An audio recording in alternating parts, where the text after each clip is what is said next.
Hello दोस्तों, I hope कि आप लोग बहुत अच्छे होंगे। मैं देसी तेवर से गोविंद तिवारी आपका हार्दिक स्वागत और अभिनंदन करता हूं। मैं आज कुंडा की बात करने जा रहा हूं। कुंडा की जो राजा है रघुराज प्रताप सिंह, उनके जो विरोधी हैं गुलशन यादव, जो समाजवादी पार्टी के गद्दावर नेता माने जाते हैं और रघुराज प्रताप सिंह को हमेशा ललकारते हुए मिलते हैं। और उन्होंने रघुराज प्रताप सिंह का जो चुनावी खेल था वो बिगाड़ने में भी वो अपना हाथ बता रहे हैं। उन्होंने जब रघुराज प्रताप सिंह ये सांसदीय का चुनाव लड़ रहे थे, उस समय गुलशन यादव बौखलाए फिर रहे थे, क्योंकि समाजवादी पार्टी के टिकट से लड़ रहे गुलशन यादव और जितने जनता को अपनी तरफ खींचने की कोशिश कर रहे थे। उनके उनके जो बयानबाजी इतना ज्यादा हो गया था कि रघुराज प्रताप सिंह के सर से पानी ऊपर तक जा रहा था। इसमें रघुराज प्रताप सिंह ने भी उनको चेतावनी देते हुए कहा कि गुलशन यादव को अपनी मर्यादा में रहना चाहिए, क्योंकि अगर मैं चुप हूं तो इसका मतलब ये नहीं कि मैं कमजोर हूं, और जब मैं बोलूंगा तो उसका रिएक्शन वो बर्दाश्त नहीं कर पाएंगे। ये बोलने के बाद गुलशन यादव भी इस पे बहुत बड़ा बयान देते हुए नजर आए थे। उन्होंने कहा कि मैं किसी से डरता नहीं हूं और कुंडा किसी की जागीर नहीं है। ये गुलशन यादव भी सामने खड़ा है और मैं ये जीत के दिखाऊंगा। उस चुनाव में तो गुलशन यादव हार गए, क्योंकि रघुराज प्रताप सिंह का वर्चस्व गुलशन यादव से बहुत बड़ा नजर आया। जनता ने खुलकर वोट दिया और 1.5 लाख वोटों से गुलशन यादव को मात दे दिया। इस पे और जीतने के बाद अब ये उपचुनाव जो आने वाला है, उसी बीच जो जौनपुर के बाहुबली धनंजय सिंह, जो अपने आप में एक गद्दावर नेता माने जाते हैं, वो किसी भी पार्टी में जुड़ के किसी तख्त को पलटने की क्षमता रखते हैं। उनके जो विरोधी हैं जौनपुर से लकी यादव, जो समाजवादी पार्टी के नेता हैं और बहुत बार सांसद और विधायक भी रह चुके हैं, इस समय ललकारते हुए उन्होंने गुलशन यादव की जौनपुर में भाषण देते हुए उन्होंने गुलशन यादव की व्याख्या की।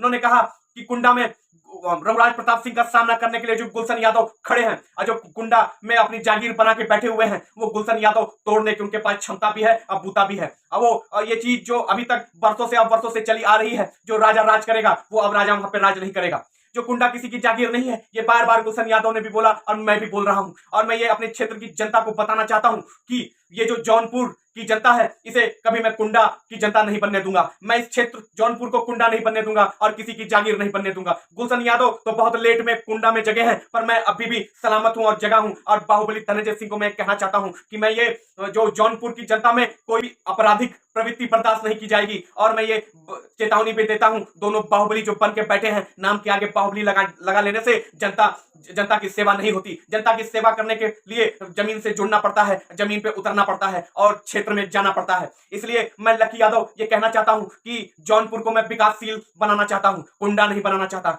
इतना कहने के बाद लकी यादव वहां से चले गए।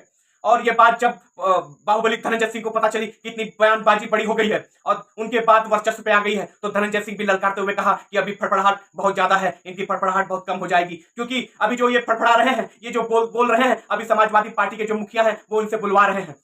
और ये नहीं जानते कि अभी मैं शांत हूं, तो इसका मतलब ये नहीं कि ये कुछ भी बोलेंगे। अभी तलवार म्यान में है तो उसे म्यान में रहने दे। और लकी यादव को मैं एक चेतावनी देता हूं कि अपनी जो भी भाषा बोले अपनी मर्यादा में रह के बोले, क्योंकि जब मर्यादा से बाहर निकलने का मतलब कि कुछ भी अनर्थ हो सकता है और उसका इल्जाम मेरे ऊपर ना थोपा जाए। और ये बार बार मैं ये कहना चाहता हूं कि जौनपुर की जनता को कोई और कुंडा की जनता को एक दूसरे से आंकने की कोशिश ना करें। कुंडा एक अपना राज्यसभा है और जौनपुर एक अपना राज्यसभा है। मैं ये कभी नहीं कहा कि जौनपुर का मैं राजा हूं या जौनपुर पर राज करता हूं या जौनपुर मेरे कंट्रोल में है। मैंने कभी अपने भाषण में ऐसी उपजवाब वाली चीजें नहीं बोली है। ये लकी यादव अभी फड़फड़ा रहे हैं, क्योंकि अभी नया नया खून है, अभी नई नई नेतागिरी में शामिल हुए हैं। ये जब नेतागिरी का नाम जानते तक नहीं थे, तब से मैं नेतागिरी में उतरा हुआ हूं, नेतागिरी कर रहा हूं। तो ये कम बोले तो इनके लिए ज्यादा अच्छा है। इतना कह के धनंजय सिंह वहां से चले गए। अब ये जो तनातनी खड़ा हो रहा है समाजवादी पार्टी और बाहुबलियों में, अब ये देखना है कि जो उपचुनाव आने वाला है इसमें क्या कमाल दिखाते हैं। क्योंकि कमालबाजी ये उपचुनाव में जितने मुखिया हैं समाजवादी पार्टी के अखिलेश यादव और जो भारतीय जनता पार्टी के योगी आदित्यनाथ,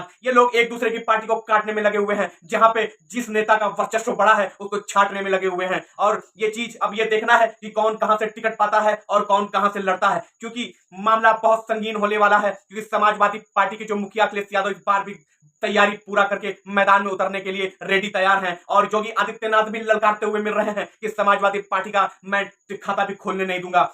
ये कहने के बाद अभी तो आपस में भिड़ंत चली रहा है। ये चंद्रशेखर रावण भी बीच में कूद गए हैं, क्योंकि यूपी में वो भी अपने विधायक के प्रत्याशी को खड़ा करने वाले हैं। अभी ये क्लियर नहीं हुआ है कि उनके जो प्रत्याशी है वो यूपी के कहां कहां से लड़ेंगे, पर लड़ेंगे जरूर, उन्होंने बोला है। और यहाँ पे अभी बसपा के सुप्रीमो मायावती जी ने भी ललकारते हुए कहा है कि मैं भी अब इस समय मैदान में हूं और सुर्खियां बटोरने के लिए वो बयानबाजी भी करते फिर रही हैं। वो कह रही हैं चंद्रशेखर रावण को गठबंधन में लाने के लिए, पर चंद्रशेखर रावण भी गठबंधन में अभी बहुत पूरी तरह से आना नहीं चाहते हैं। अब उनका क्या मामला है, इंटरनल मामला तो पता नहीं, पर ये लग रहा है कि ये उपचुनाव आने और जब जब नजदीक आएगा, हो सकता है चंद्रशेखर रावण और मायावती जी आपस में गठबंधन करके इस चुनाव में अपने प्रत्याशी को उतारें।